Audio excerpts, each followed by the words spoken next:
everyone, welcome to Hub and Spoke, a storytelling platform produced by the J. Hurt Hub for Innovation and Entrepreneurship at Davidson College.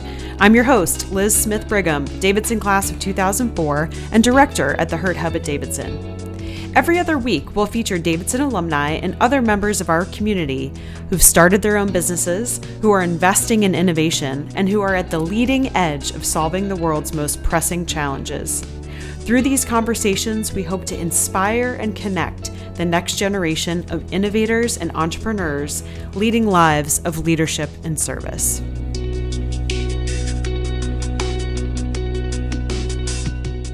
All right, well, let's jump in and welcome Amee Parbhoo, Davidson class of '06 and the Director of Investments at Accion Venture Lab. Hey, Amee.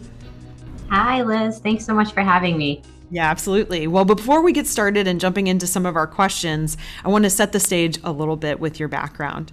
So Amee is the Director of Investments and the Interim Managing Director with Accion Venture Lab. Accion's seed stage fund, which focuses on Fintech for the underserved. Venture Lab invests in and provides support to innovative fintech startups that increase access to, improve the quality of, or reduce the cost of financial services for the underserved at scale. Amee leads Venture Lab's investment work globally and has served on the boards of AVL's portfolio companies in Africa, the Middle East, South and Southeast Asia, as well as the US. Prior to joining Accion, Amee worked as an engagement manager at McKinsey & Company, serving clients focused on banking, insurance, and international development. She also led strategic initiatives at SKS Microfinance in India, including designing new product lines in credit and micro savings, testing new mobile technologies and platforms, and working on the company's initial public offering, or IPO. Amee has worked at a number of inclusive finance companies around the world and started her own startup in student loan management in the US. Amee was a Belk Scholar and majored in political science and minored in economics at Davidson. She also has an MBA from the Wharton School at the University of Pennsylvania. Well, welcome, and let's dig in and get started. First, as we kick things off, I really want to elaborate on your bio, which is fantastic, but could you walk us kind of through your entrepreneurial journey and in the ecosystem of entrepreneurship from Davidson until today? Yeah, happy to. And again, thanks so much for having me. My family still lives in Huntersville in the Charlotte area. I haven't been back, with the pandemic in the last year and a half. I always find it an excuse to get back to Davidson whenever I can. So it's nice to connect this way with the community again. So my entrepreneurial journey and where I got to, where I am, I owe a lot to it being Davidson, and getting my start and a lot of my ideas of what I wanted my career to look like, being on campus. I think I came in, as many people do, Davidson, excited to learn, excited about a lot of things, not quite clear exactly what I wanted to do long term, but very quickly found a passion and an interest for international development and international issues more broadly, both through the political science department and through the economics department. So I remember just sitting in on Dr. Peter Hess's economic development class. I think he's retired since I've left, but just one of those courses that will stay with me, of really opening my eyes to a new way of thinking about the world and thinking about issues and framing, ways in which we could create solutions to solve poverty. And I think that led me down a path of maybe not immediately thinking about entrepreneurship, but saying, how do I give back? Like, how do I find ways of solving these big problems around food shortages and economic livelihoods, helping people find better economic livelihoods? And so that became what I spent my time at Davidson thinking about, and through extracurriculars and through summers and study abroads, really thinking about how I could get that exposure. So with the Belk Scholarship, I was fortunate to have money over the summers to kind of go out and travel. And I spent time in Southeast Asia, one of my summers on my own, sort of traveling through and doing research in Laos and Thailand and Cambodia and Vietnam, thinking about women and how rural development can be improved for female farmers in particular. And I came away from that summer feeling one step closer to saying, wow, these are problems I want to solve, but I don't feel like I have a skill set yet I don't have a toolkit to offer to solve these big challenges in the world. And that's where, really I started down the path of thinking about business, and getting introduced through Davidson alums to the world of consulting, and thinking about what that could look like. And that's kind of the path I started down, was working at McKinsey right out of school, and focused on, again, with the intention of long term, how do I use this to build up a toolkit that I can eventually apply back to international development. And so after a couple of years at McKinsey, I moved to India. I was connected through the McKinsey network with a microfinance institution, a for-profit, not a nonprofit, a for-profit institution that was providing small loans to women all over the country. The entire customer base at the time I started, I think it was around 5 million female borrowers around India. And the company, again, was for profit. It had taken money from some of the biggest venture capital funds around the world, and they were growing incredibly fast. By the time I left 2.5 years later, they were at 9 million customers. They were scaling branches all over the country, and they were working toward an IPO. And a public offering in India, the first of its kind to do that. And so again, it became this great experience for me of thinking about how do you combine the social and how do you combine it with the financial, and bring all of those toolkits together. And I think being also at SKS created the entrepreneurial itch, of saying, how do you create new products here? That was my role at the institution, was saying, now that we have these 8 million customers around India, what else do they need? How do we define what their needs are? How do we figure out what products could fit, whether it's a new loan or a savings product or technology using mobile phones? How do we kind of figure that out and test it and pilot it and scale it? And I think that became kind of, for me, the thinking around where I am today, of starting new technology, starting new businesses that solve these problems. I can keep going, but I've said a lot already, so I'll pause there before going No, on. yeah, I think one point that I want to touch on there, because you mentioned it, and perhaps I'm not sure if any of CK Prahalad's research, or Fortune at the Base of the Pyramid, that was certainly something. He was a professor. Unfortunately, I didn't get to take his class at University of Michigan, but it was a line of study that kind of pervaded a lot of our classwork at Ross. And so maybe you could maybe elaborate a little bit more on sort of impact investing, microfinancing, that way of thinking where you're matching sort of social impact and for-profit institutions, if you could. Absolutely. And yeah, I mean, he really coined this term, the bottom of the pyramid, the base of the pyramid, which is thinking the fortune at the bottom of the pyramid was sort of his whole kind of thesis, CK Prahalad. And his thinking was, let's think about individuals who otherwise we would consider as, poor and unable to afford different things that they need our charity. How do we instead think about how to empower them to be, not necessarily consumers, but available for all of the same sets of services and opportunities that we have. And that absolutely comes into play in my work, which is around financial services. Every individual needs access to savings, to credit if they're trying to start their own small business, to insurance to protect against the risks that they might have. And so that's where impact investing tries to solve problems like that, of saying, how do we make investments? How do we support projects, enterprises, startups that are trying to do two things? They're trying to create true, lasting social, environmental, social impact, but they're also doing it for a financial return. And there's a wide spectrum, which we could spend an hour just talking about, like, what does impact investing really mean? It's defined in so many different ways, because how you try exactly to balance those two things, the social and environmental impact with the financial return. Different people weigh those in different ways. Some might say, look, we want some return, but it doesn't need to be what a hedge fund or a investment bank would look for. Others say, no, actually we want to see those returns, so we're going to look for that. And so it's a really fascinating space to be working in. I think for me, who wants to see solutions that try and bridge that gap, and create a wide net for how we think about those solutions.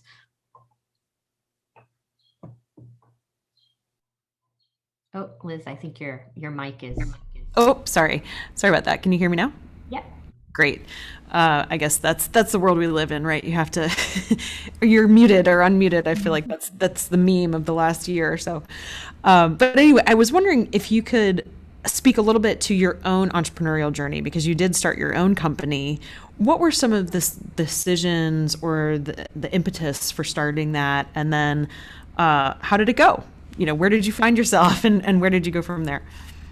I'll cut to the chase and say that I'm a failed entrepreneur in my own right, but I will tell anyone who is asking for advice earlier in their career that there's no better experience than trying to start your own company and failing. You learn a lot. Whether or not you create, you immediately hit the thing that's going to be the next unicorn, the next big idea in the tech space, or you try and you fail and you realize something about yourself or something about the business, or the process of starting a business that's really beneficial for you. But so I started a business in when I was actually in graduate school, in business school, and I'd come back at that point from India after spending a couple of years at SKS being an entrepreneur within a company, and trying to build out new products and saying, wow, this is great. Like, I really want to try and figure out what I could create on my own and solve problems on my own. And so I spent the first year, and I will tell you pretty honestly, that was the reason I went to business school, was to have the freedom and the time to experiment and think about new business ideas and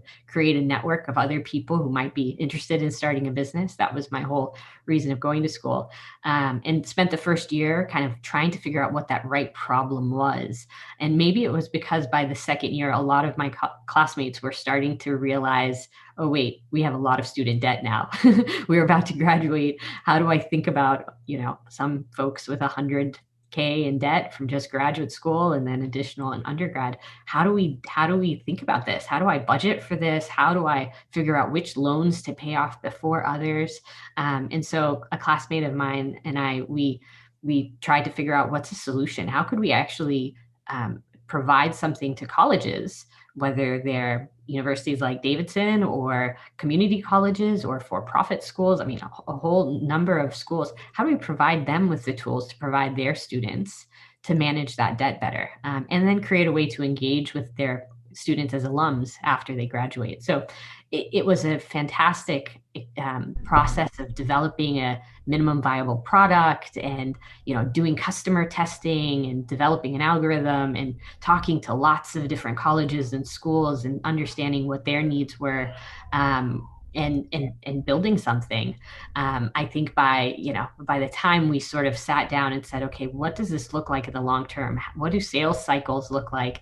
What sort of traction are we seeing? We kind of didn't quite see what the light looked like at the end of that tunnel. Made the difficult decision to sort of say, there's something maybe here, but we're going to have to put it on pause, because it's just not either the right time or the right product to be deciding. And that's a difficult thing to do as an entrepreneur, to kind of make that decision. Mm-hmm. Yeah, and I'm curious if you could talk a little bit more about this. And this is very top of mind right now because we're in the midst of a Davidson Venture Fund competition, and we're halfway through. And so we have we have 5 finalist teams who are in the process of developing their MVPs and doing all the customer research that you mentioned. What was the moment that you realized? Was there a tipping point of, hey, we're either going to have to go get some funding to really sustain this, or, can you talk a little bit about that decision in more detail? Yeah, no, it's a good question. And so much depends on what's the business you're trying to build. When do you see kind of a path to getting in revenue from what you're offering? For us, I think it was exactly looking at that and saying, well, how would we line up with the budget cycle of a school? and getting revenue in through our customer, which was really a college and a university, and sort of seeing, okay, that's going to take quite a bit of time, and the amount of funding we would need for then the amount of traction we have right now, it was a difficult thing to kind of balance. And so, yeah, it's a little bit of sort of saying how much do we need to be able to go out and raise the capital, and do we have a path to get there? So picking up on raising capital, a little bit of a segue into your role now at Accion Venture Lab. Could you speak about, again, and just kind of illuminate for everybody, especially students who are listening in, of what does it mean to be the director of investments? What do you do every day? How do you evaluate those investments that you're making now that you're on the other side of the fence? Yeah, it's a great question.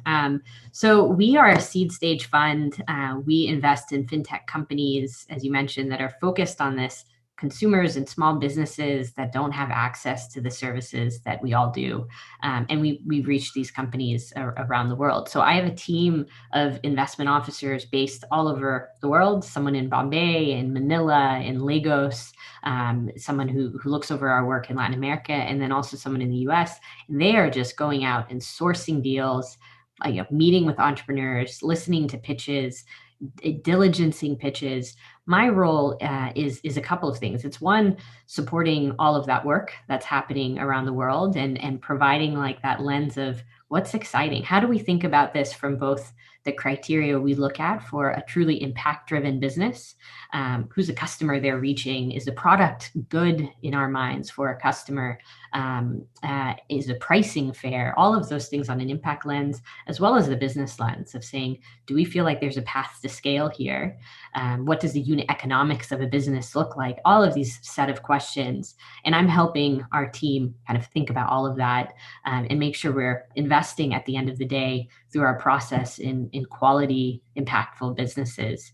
I then play also a role then in actually managing the investments that we do make. So sitting on the boards of companies, helping advise them as they're thinking through a host of different things, anything from how do I'm trying to raise my next fund. How do we think about that? To, this time last year, we were having conversations with all of our companies around how are you keeping your team safe? How are you moving to remote? What changes do you need to make sure that the business is in control? A lot of difficult conversations around cutting costs, making sure that the business can keep running through a difficult time. And so that's a lot of the role I play in managing my relationships. And then we're a fund, so there's also a lot of work that goes on in our investors. We call them limited partners, LPs, in reporting and sharing our learnings, and making sure that they as investors have the information they need for us as a fund. That's great. I know, one thing I want to pick up on, and just relative to that portfolio construction, or how you're thinking about the return on investment that you might be giving to your LPs, because you mentioned earlier, well, everybody thinks about return on investment differently. And so as this might be a portion of their portfolios as well, do you have, a target percentage return that you're giving, or are there other kind of elements or metrics that you're reporting back out to them to sort of satiate the need for a return on that investment? Yeah. Our LPs, and that's a great question, because again, everyone in impact investing will have a slightly different answer. Their funds have different return expectations and different things that they're reporting to LPs.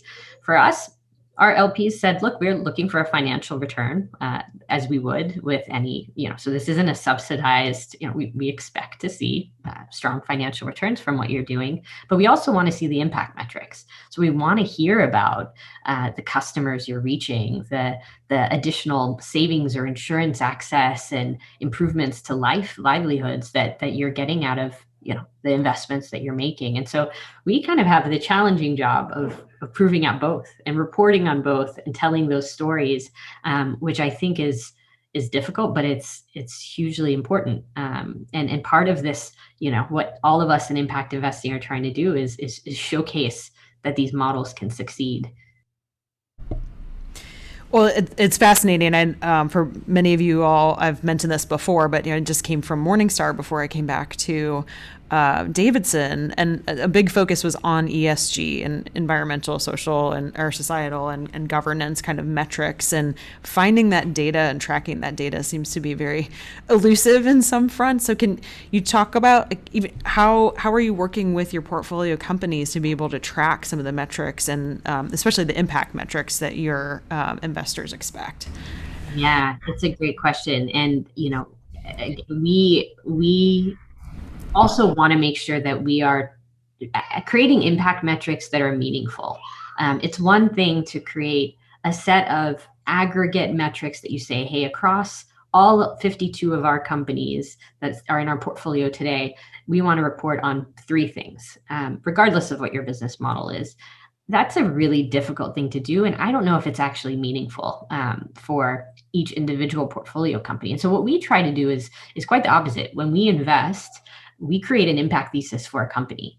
So we say, for example, we recently invested in a company actually here in the US that that provides a suite of financial services for food trucks, which are largely minority owned small businesses in the US that don't have access to the same sort of software and financial tools that a restaurant might have. And it's a fast growing industry. So it's a really interesting business segment. But we created impact thesis to say what's relevant for you. It's around reach of small businesses. It's about the range of financial offerings that's created. It's a set of things that are going to be relevant. Now that's going to look completely different for an insurance business for smallholder farmers in Africa. You can't use the same set of things, and so that to us creates more meaning for the portfolio company. It creates more realistic and relevant impact metrics for us and for LPs. But it's a little harder to then create the one flashy number that says, here's the total impact we've created across our portfolio. But I think that's a trade-off that's worth making. That's really interesting insofar as you hear a lot about, venture funds, especially earlier seed stage funds, are kind of cropping up here and there, but what's the value add that you're providing? That's the first time I've heard anybody sort of articulate it that way, that you're providing that impact thesis for them. So thank you for that. Relative to what you were mentioning, I think, about the differences amongst all of the different countries or even regions in which you operate, could you speak more broadly about your career and how you have team members, or you yourself has spent time in all these different regions? How are you effectively working in all these varied cultures with government structures and languages and norms? Like how do you assimilate or not, or at least prepare yourself to work in those different cultures? Yeah, it's a good question. And I'd say the first thing is what's important is you have to know what value you can bring and what value you can't bring, what you may know and what you may not. And so, I think my entire team and whenever I'm working in a newer geography, I don't try and add value or provide advice on something that, I'm not going to know as without being local. The value we bring, and I think I bring in a lot of the work I do, is being able to bring those connections and those learnings from a global context and say, hey, here's, if you're building a business that's trying to reach gig workers, informal sector workers in a market, here's what we've learned from looking at these businesses in Mexico and India and the US. And here's what's a way to structure a product or design a team or to think about these challenges at an early stage where you're at. But it would be a completely different thing. We of course have a team, and it's really about also building a team of people who come from those local environments and know those local markets. But it's sort of knowing your own limits and not attempting to say, look, I can answer all questions, and I have the sort of the overconfidence and a little bit of the arrogance to say I know better than you on the ground. You touched on something that I've heard in a number of these hub and spoke conversations, and that is sort of empathy and humility. And I'm wondering if you could tie those back to your study of political science at Davidson, or maybe just the general liberal arts education that you received at Davidson, and then perhaps any other mentors or other experiences in your life that you feel like have led to that ethos.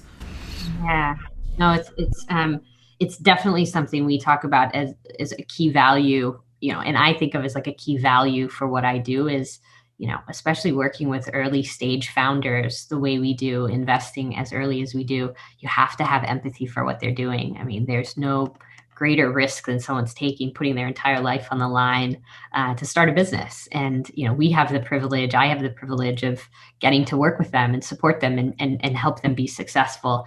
And I do think a lot of that comes for me personally from being a liberal arts, coming from a liberal arts school where, when I think of my education at Davidson, a lot of it was around how do you listen?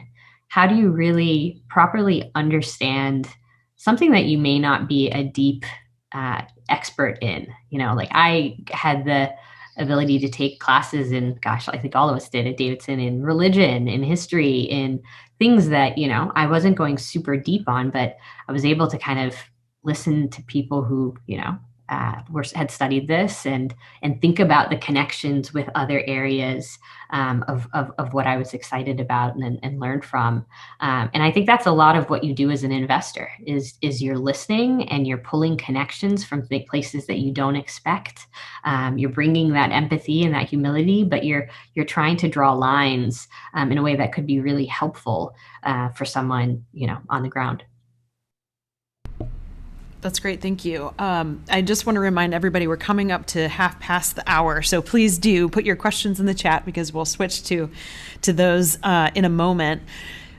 But I'm wondering, too, if we could go back as well. I think you mentioned this at the beginning and just in your comments a moment ago. You describe, fintech or maybe even just microfinancing or impact investing generally as an equalizer for women, especially in this sort of international context. Could you maybe talk a little bit about your work specifically with women entrepreneurs globally and how you're interacting with them? Yeah, it's something we're starting to do a lot more of, and has become kind of a more of a central theme for my own work, and I'm really excited about it. When you think about fintech, financial technology, it sits at this intersection of finance and technology, which just is not a great, neither of those have been incredibly diverse or sectors, especially for women. And so it's an area where I think we have a lot more work to do to make sure that voices are being heard and that products are really being designed that are going to be relevant for women as well. That's one challenge in the fintech community we've seen is that a lot of digital products just don't reach women in the same way. Women don't feel as comfortable using that technology. They feel more comfortable and they trust the loan officer that comes to their village or the age-old financial product savings pool that's been used in their community since the beginning, of time. But it's a lot harder for them to say, hey, yeah, this app that I can now use on a smartphone that I've had for the last few years is a great thing for me to use. And so a lot of that, I think, comes from how do we then create leadership, founders, but also people in technology who are thinking about that and have those voices and that perspective and can help build solutions that actually reach populations that are otherwise underserved. And so we've been doing a series of workshops and kind of trying to reach founders, female founders in particular, who are very, very early, before even when we would be ready to invest. And so we've done a series of these workshops in the last year in Brazil, Mexico, and India, bringing women together for a workshop, talking about how to pitch and how to tell your story. A lot of these companies have, naturally struggled through COVID. How do you tell that story to an investor and say, yeah, you have to stop lending because of a moratorium on lending in India, but here's what we're doing. Here's why we're still set up to be successful. So we did a workshop on that, and then we basically opened the doors to the top investors in these markets, invited them all to come and hear pitches, and created kind of the network and the facilitation for what we know is difficult, which is female founders saying they don't have the same networks. They don't feel like they know the investors in their markets to be successful, and that's what we want to create. We want to create that more inclusive environment. Even if it doesn't mean we invest, someone else invests, that's still a win for us to make sure everyone's included.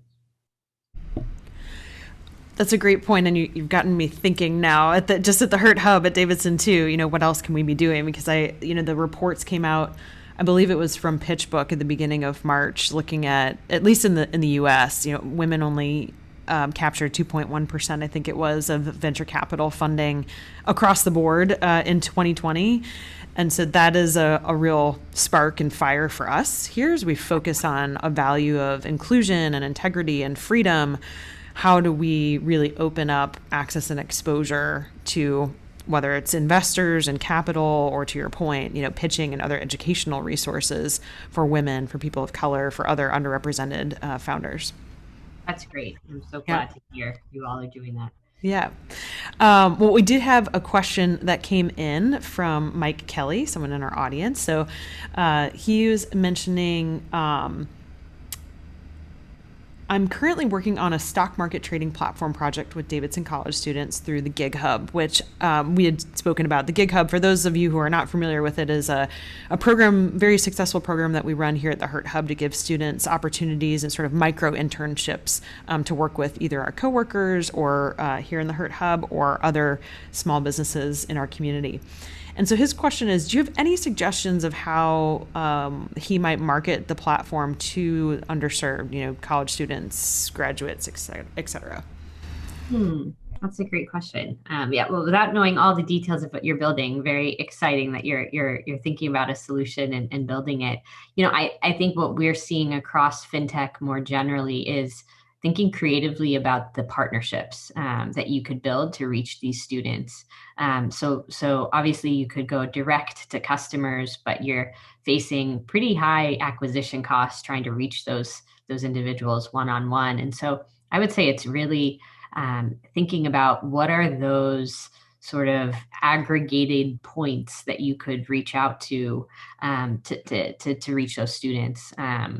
And build that out. But happy to kind of give some other ideas, if there's more detail you could share. Great. And this is sort of a perennial question for those of us who have gone to business school. I think a lot of students are curious about that path. You alluded to it earlier in our conversation about that you really wanted to go start a business, but could you give a little bit more color on the process and how you made the selection to apply to Wharton versus other schools, and at what point too in your career were you ready to say, okay, it's time to go? Yeah, I had been putting off business school for a while, so I started thinking about it after, I guess, 2 years out of Davidson, after a few years at McKinsey. That's when a lot of my colleagues at McKinsey were applying and getting ready to go. And I just didn't feel ready. I didn't feel I knew enough of why I wanted to go, what I wanted to get out of it. Consulting is a fantastic path to learn a lot, but I didn't leave it after 2 years saying either, one, I want to do consulting for good, or I don't want to do consulting for good, and here's exactly what I do want to go do. And so that was part of the reason why I went to India and said, let me do this for a year. Let's see how I feel. And after a year, I said, yeah, no, I want to do this for longer. So let's keep pushing the potential grad school path off for a little bit. And finally, I kind of came to the point where I said, there's more I can learn, not necessarily from an academic perspective, but more from building a network of people who come in with different life experiences and professional experiences, and sort of the freedom and flexibility to just think about business ideas on my own. So for anyone who's interested in entrepreneurship, I always tell them business school is not a must.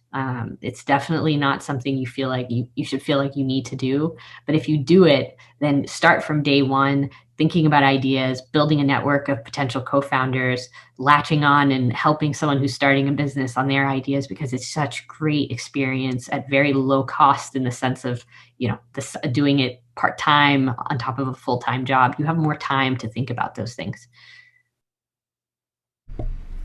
Yeah, that's great. I would echo that too. And even in my experience at Michigan, it was much of, okay, you have access to all these pitch competitions. You have a little bit more of, to your point, that safety net or other like-minded individuals to, especially if you do go into the full-time program versus a part-time MBA, a lot more flexibility, or things that are just even built into the curriculum, right, that would help you on your way if you've never seen a business plan or never seen a lean canvas or any of those things. You have access to it.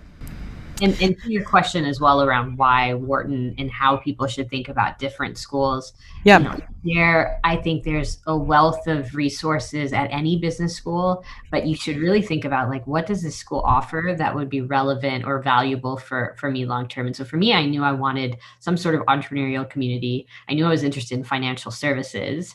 And so, those two things alone, Wharton is a natural place to be. They have an entrepreneurial management program. They have that community, which I became part of, and then financial services is what they do. So it's really kind of saying, okay, beyond the brand names, what is it that this school offers, and what kind of network could I build, and how could that be useful?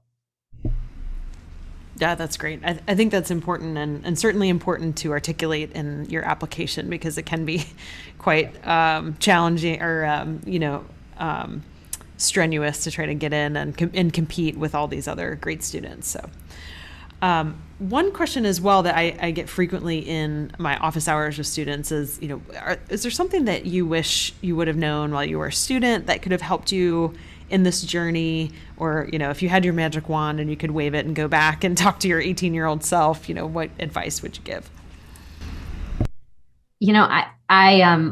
I think I took a lot of risks when I was at Davidson, and made sure I was making the most of summers and trying out new things. But I think I would tell myself to do even more, like, try and just use every opportunity to connect with a student who seems like they have an interest that's similar to me, and just like sit down and brainstorm, like, what are problems you're seeing? What are things that are exciting to you? How could we build something? Like, just at a younger age, I think kind of not feeling like I needed to follow this specific path of going down a graduate school path, or making sure my resume looks good for going into consulting, but sort of just like playing and testing and thinking about things.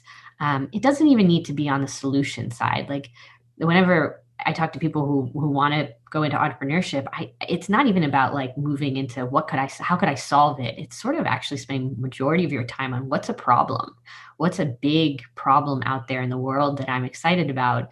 And I think you naturally start with that by saying, what's a problem I face? What's hard for me in my life? And the big ideas really come from when you say, no, how do I understand someone else's problems? How do I, again, this goes back to the empathy and the humility, but like, how do I truly understand what a challenge is for someone? And then the kind of, once you do that well, I feel like the solutions start to line up really well. But I think Davidson creates the right environment to have those kind of deep conversations. And I wish I just had even more of those. Yes, I completely agree. I think what you said is something that I've heard a lot too with entrepreneurs, is falling in love with the problem and not necessarily the solution, because then your creativity is sort of born out of, let me look at this problem in many different ways and many different angles, or making sure that there are other populations who are like me that might have this problem, so I actually have a market, to sell into. And it's part of any entrepreneurial journey that you start with a solution and you sort of evolve that solution over time. If you start with the right problem, that's a lot easier to do. It's a lot harder to change the problem. Yeah. Relative to that, I wonder if you could talk a little bit more about your investments and how you assess entrepreneurs, how you assess the problems they are trying to solve, and their early solutions, because you are so early in the process. What are some of the things that you really look for before making that investment decision? Yeah. So two things I would say immediately. One, it's really testing and getting to know the founder beyond the formal pitch and the formal meeting. And I'll be honest, this past year has made life really difficult in that regard, because we can't travel. I can't sit down with the founder and not only hear their pitch in a formal conference room, but then go get dinner with them later on and hear about their families and their first job and how that influenced where they were today. But to me, so much of making an investment at the early stages, it's a bet on founder early on. And so we have to feel really good about understanding what brought them to this problem, what drives them, why are they so passionate about this? And so I was just talking to a founder in Brazil who is building a small business lender, a digital small business lender that's super interesting in Brazil. And, she was telling her story about her father owning a small business and struggling and, having to give up the business when she was little. And, that influences someone. That influence, like that was something she at a very young age thought a lot about and still thinks about and wants to solve that problem for people. And so to me, it's all about kind of that, how do we know, like, how do we get to know and informally feel good about the founders that we back?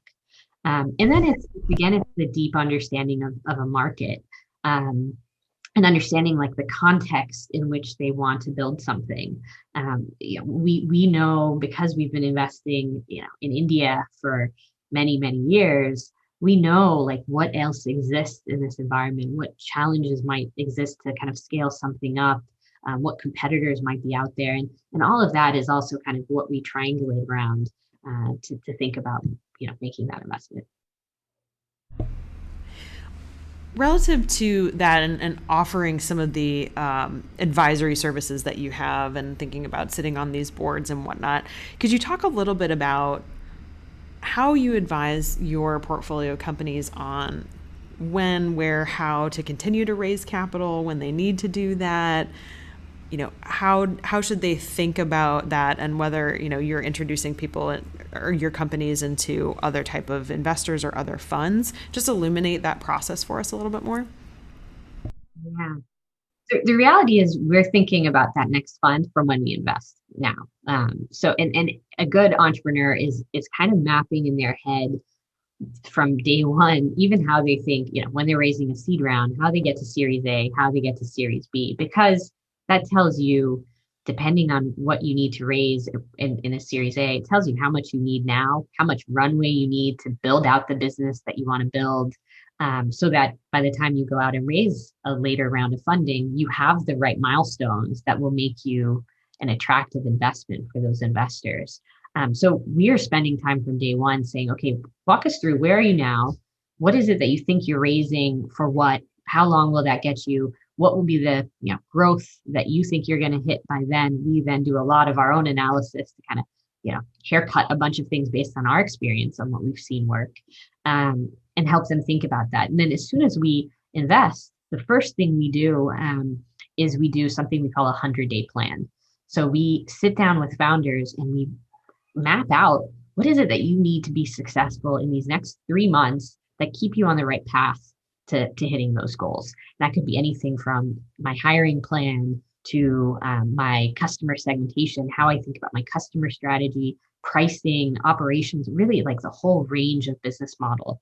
And that helps us then basically figure out how to provide strategic support to them and make the most out of typically the 12, 18 months that we're with the company before they then go out and raise a Series A and bring other investors in, and hopefully continue to be successful.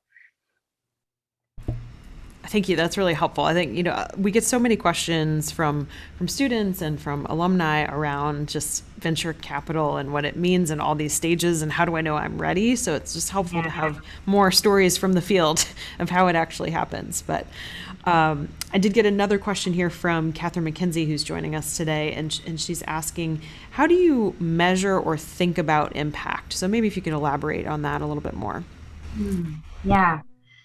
Well, at the broadest level, the impact we want to have for our fund is, Liz, what you described in the beginning. It's, how do we really increase the access, the affordability, and the quality of financial services for the poor? So that would be like the top bucket for anything we do. And as we look across our portfolio, we have to be able to tell that compelling story and then measure, to your point, along that. So as I talked about before, we set this impact thesis for each of our companies, right, when we invest, based on what we've heard from the teams, our conversations with the founders, and we set metrics along that. So we say, for a small business that's a small business lender in India that's trying to use technology in a different way to underwrite a loan and to really increase access to small businesses in rural parts of the country. What's the reach look like? How do we really measure that they're reaching small businesses in tier 3 cities in India? That would be one piece of what we measure. But then we think about what else do we want to talk about? Well, it's affordability. We know that there are other small businesses in India, but this company, as an example, is telling us that they're going to use data in a way that lowers that cost.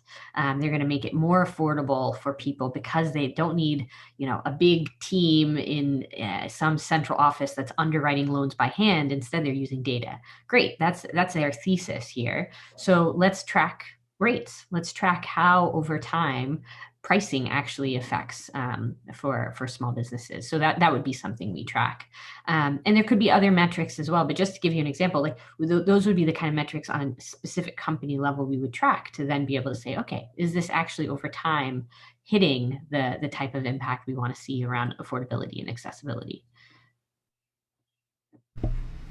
That's great. Thank you. Yeah, I think it is elusive though, because impact is one of those words that means a lot to a lot of different people. To your point, each individual portfolio company is going to have a different spin or a different focus on it. And how do you really turn that into something that's quantifiable? I think is challenging. And that's a challenge for our industry as a whole. Like I said, I think there's a lot of value in bringing more people in to call themselves impact investors and to say that they're doing this for both reasons. But the flip side of that is that you have a little bit of what we've seen. We talk about greenwashing. You have a little bit of impact washing. Where, it is, we're creating impact, but in reality, just because you're making an investment in Africa doesn't mean that it's impact. You have to kind of actually measure something and tell the story and create the data that suggests it's true lasting impact here. And so that's a challenge I don't think our industry has quite figured out, of setting what's the right way of defining this. Everyone has their own way of defining it. Mm-hmm. I'm curious too, if you could, maybe we'll go back a little bit more to your experience at Davidson, or just things in general that you've read. Everybody's always looking for the sort of best resources to learn more about this. So if somebody on the call today perhaps is getting inspired or saying, oh, I want to learn how I could define impact, or, how can I be a part of that? Are there certain books, blogs, podcasts, other things that you frequently listen to or read that would be good to help students educate themselves? Yeah, well, first I will plug our own podcast. It's called VentureCast, where we sort of do an interview with an entrepreneur and hear their journey and hear how they're thinking about building their business and thinking about impact and scale. So definitely check that out. I'm sure folks that have been on the program before have talked about, the venture books and, different kind of business books in this space. But I would say we actually, as a team, we do a book club every once in a while, and we take a lot of inspiration out of fiction and non kind of business related books. And so, one that I think is really powerful, and again gets to this thing we were talking about, Liz, of how do you really understand what a problem is and understand a community or a customer and what their needs are. I would recommend a book. It's actually nonfiction. It's called Behind the Beautiful Forevers. It takes place in a slum in India and follows this community. It was actually a journalist who lived for years in this community, but it has such an important look at what reality looks like for a population. And I think we all as a team took a lot of inspiration around the kind of solutions that could be built to help populations that live in that environment. So I would say, beyond the kind of podcasts and the Twitter feeds that might get you the latest venture news, don't be afraid to pick up books about emerging markets and populations, that might be fiction even. I think you're underscoring our point about liberal arts education again, too.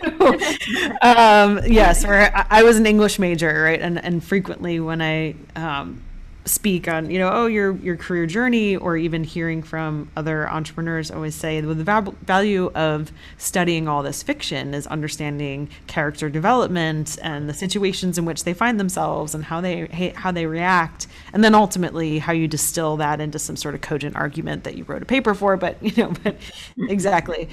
Well, that's great. Well, one question that I've asked of all of our storytellers that have joined us is, we're really trying to build this community of entrepreneurs and innovators, and one that's predicated on trust and transparency and sort of reciprocity of help here at the Hurt Hub. And so I'm really curious if you have a question or a challenge or something that you would like to pose to the audience gathered here today and watching on the recording. Yeah, this kind of goes back to what I shared earlier, but my challenge for entrepreneurs, especially younger entrepreneurs, is to think of problems, think of problems that exist beyond your immediate community. Thinking about what that population that you could reach, that you might have your own notions of, oh, well, there's not kind of a willingness to pay for something there, or, it's too hard to reach them. Those are actually the solutions that could both create a lot of impact, but be the next big idea. If you can crack that, if you can crack, understanding something that everyone else has overlooked because they thought it was just not possible. To me, that comes from, and I built my career around thinking about that for the underserved customers that no one else wants to serve. And so I think I would challenge entrepreneurs to think about those problems and spend some time just having the conversations and customer research for that population that they otherwise hadn't thought about. I think that's great. Thank you. That's unique. We hadn't heard that before, so I appreciate that. We did have one book suggestion, I guess, relative to the comments that you've made today, Amee, around, it's called Toxic Charity: How Churches and Charities Hurt Those They Help and How to Reverse It, by Robert Lupton. I have not read that, so we will add that to the list. Thank you to the audience for making that suggestion. Well, good. We are just coming up on time and want to be respectful of everybody's lunch hour here. I want to thank you so much for this conversation today. I know we covered a lot of ground from your experiences at Davidson, and certainly in the impact investing space, and a really good focus on solving problems, or at least identifying problems for those who are sometimes overlooked. So I really like that as a theme. Is there anything else you wanted to share as we close out today? Thanks so much for having me. No, this has been great, and excited. It's exciting to hear Davidson's work with the Hurt Hub and getting more involved in the entrepreneurial community. Like we've said, I think liberal arts education just prepares, whether your career is in entrepreneurship or in investing, just that empathy and that ability to listen and draw connections in a way that I found really valuable throughout my career. So thanks for having this conversation, and happy to answer questions or continue this conversation coming out of it. That's great. Well, thank you so much for joining us, and thank you to the audience as well. I just want to remind everybody that we will have a recording available, so tell your friends and check out our social channels, and then I'll leave you here with a little bit of, you can sign up for our newsletter. Just go to our website. There's a link at the bottom of the homepage, and definitely follow us on social media. So thank you so much for joining us today. We'll see everybody actually next week. We will be back with Cameron Hardesty, the CEO and founder of Poppy Flowers. Same time, same place. Thank y'all. Take care. Take care.